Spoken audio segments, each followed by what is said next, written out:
Hey guys, I'm absolutely buzzing. Guess what? Nvidia has selected our channel to launch the GeForce GTX 1040.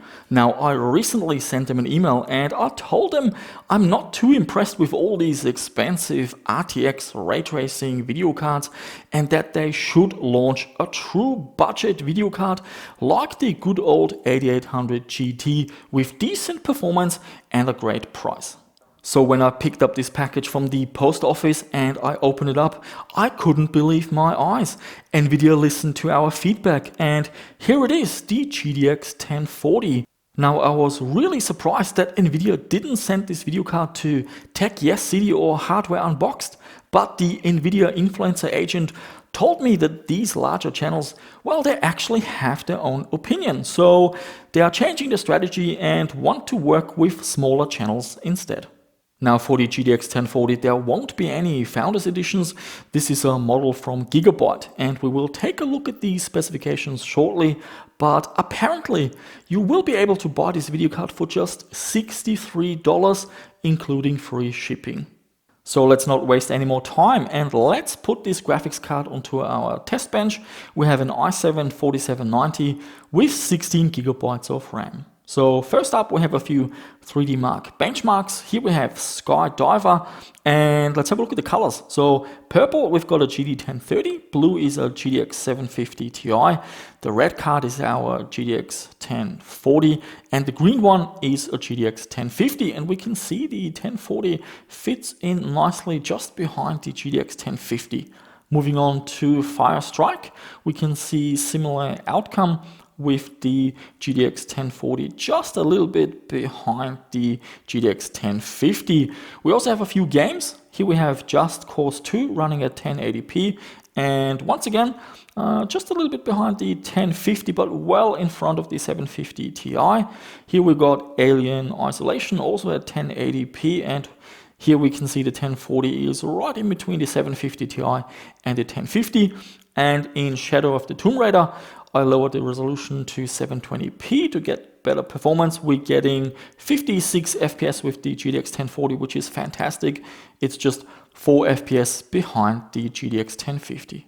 So guys, that's looking pretty good. We are getting close to GTX 1050 performance and for $63 including free shipping, well, I think this is extremely good value. I do wonder how AMD is going to respond and huge credit to Nvidia for basically killing off their GTX 1050. That card was always overpriced in my opinion, but because of the brand name, people kept buying it. Now let's have a closer look at the specifications of the GTX 1040. Nvidia sent us a datasheet. We have 768 CUDA cores and a base clock of 1076 MHz with a boost clock of 1253 MHz. The card has 2 GB of GDDR5 memory running at 6610 MHz. It of course supports DirectX 12, OpenGL and Vulkan. Also Shadowplay and GameStream, and there's a nice little highlight. The GTX 1040 actually supports SLI. That was one of my requests. I wanted to make sure that SLI is being reintroduced with the value cards.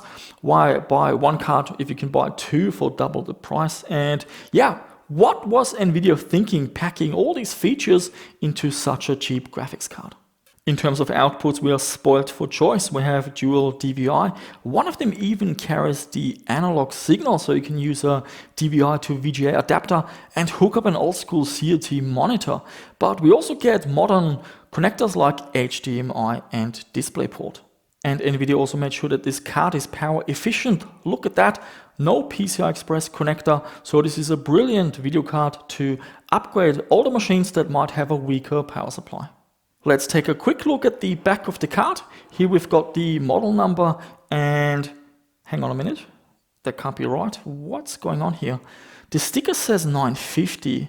Well, I guess most of you have figured it out by now. Happy April Fool's Day. So this is indeed a regular GTX 950 that I bought recently from AliExpress for $63 shipped. And to be honest, calling this a GTX 1040 is not a bad name. The performance certainly is in line with expectations, but usually the GTX 950 cards do have a PCI Express power connector. For some reason, the model that I ended up getting somehow gets away without one. And as always, if you're interested in such a graphics card, I will put some links down below in the description. The GTX 950 is still performing pretty well, and it's a much better buy compared to a new GT 1030. And even used GTX 750s, they're getting a little bit slow in terms of performance. And yeah, there seems to be a really healthy supply of these cards on the used market. And that's it for this video, guys. Hopefully you can take a joke. I will see you soon with our weekly Friday video, but do keep an eye out for Tuesday. Sometimes there will be a bonus video. And that's it, guys. Thank you so much for watching. Please subscribe to the channel if you haven't done so already.